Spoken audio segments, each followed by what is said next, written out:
అమ్మాయి రెండు అమ్మాయిలు రావాలి పాప వాళ్ళ దగ్గరే అమ్మాయి మైదలు చిన్నవాడు చిన్న మూట అయిపోవాలి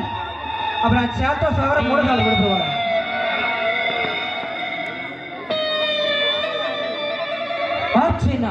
ఇది అమ్మాయి చిన్న రెండు కాళ్ళు రెండు చేతులున్నా ఒక కడుపులో పేగులు కిలుసాపై జీవితాన్ని లబ్బర్లాగా చిన్నవాడు చిన్న ముట్ట పవలి చేత రెండు చేతులు రెండు కాళ్ళు మీద చిన్న పడి చూపించాలి